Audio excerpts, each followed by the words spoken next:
Tayo po ay nasa fine dining restaurant, di ba? Waiter, order na ako. My usual, medium rare, with a side of... Gusto niya, gusto niya na ng motor, ba't ang ingay dito? Waiter, order na ako. Ma'am, wala po kami waiter. Order na lang po kayo dito. So, walang waiter.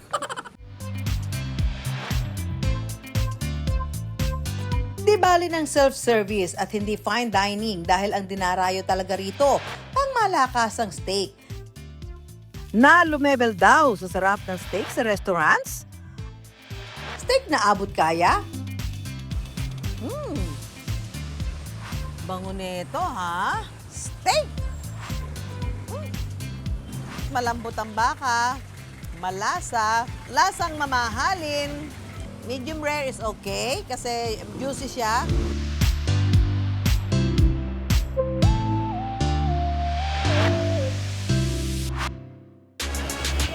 Sa kalsadang ito sa Sampaloc sa Maynila, mapapasirko kapag nadaan tuwing rush hour sa dami ng sasakyan. Sa lechonang ito sa kanto, may nagpapasirko-sirko rin.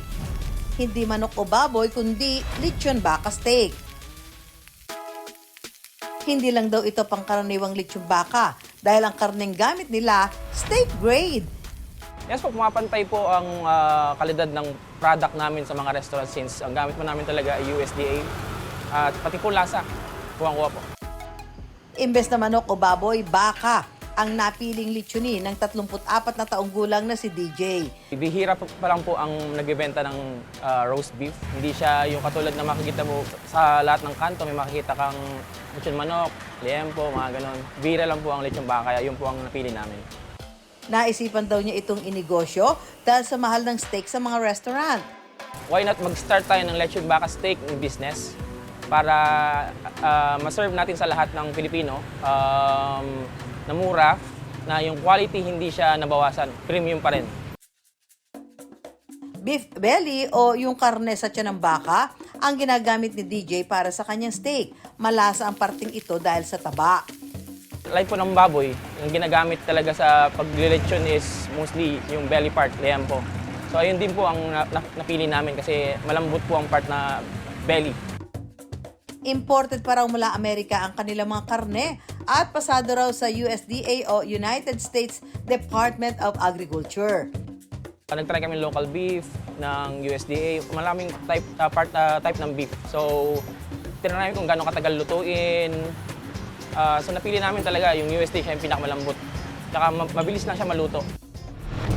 Pag sinabi na ang karne ay USDA, ano bang ibig sabihin nun? Pag sinabi pong USDA ang karne, carefully inspected na po siya ng USDA. Pine-check po nila kung ano yung quality. May 3 quality grade ang mga karneng dumaan sa USDA, depende sa marbling o kombinasyon ng laman at taba. May prime, choice, at select. So ang quality ng meat namin is choice or higher. So ano na po siya, malambot po talaga. Dagdag sarap pa raw ang sikretong marinade na si DJ mismo ang nagtitimpla. Papahid lang, tapos Then pwede na po siyang ituhog. dami mong Marami, herbs marami pa akong nilagay dyan.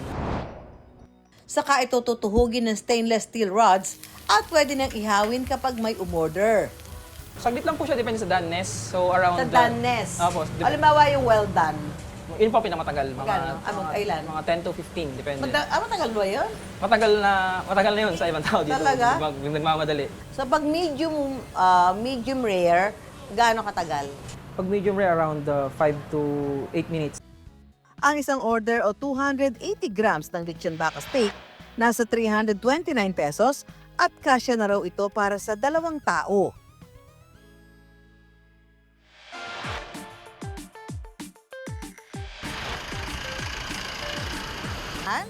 Pa-experience natin ng fine dining sa ating mga kapuso dito sa bahagi ito ng Sampaloc. Fine dining sa tabi ng kalsada. Nakapag-fine dining na ba kayo? Fine dining? Wow! May experience na si Sir sa fine dining. Sabihin mo sa akin kung ano yung lasa nung steak, pang fine dining. Okay ma'am, sarap. Lambot, ayos yung pagkaluto. Huwag nyo ano si sir, dahil si sir ay sanay mag-fine dining. Fine dining naman to sir, di ba? Meron lang tayo mga motorsiklo. Saan ka naman nakakita ng fine dining na may dahon ng ipil? Kung mag-alala, walang bayad yan. Ano? Naman, masarap. Talagang fine dining. Po, talagang yung sauce niya, talagang kumapit po sa meat. Pasado? Okay, fine dining natin. Kung gaano kadaling maluto ang lechon baka steak ni DJ, ganon din kabilis nagustuhan ng tao ang kanyang produkto. Marso noong nakaraang taon, nagsimula lang sa maliit na ihawan sa La Union ang kanyang negosyo. Puhunan namin is around 90,000. Ipinambili niya ito ng griller, mga sangkap at ipinagpagawa ng pwesto. Wala pang isang taon na palaki na niya ito at nadala sa Maynila.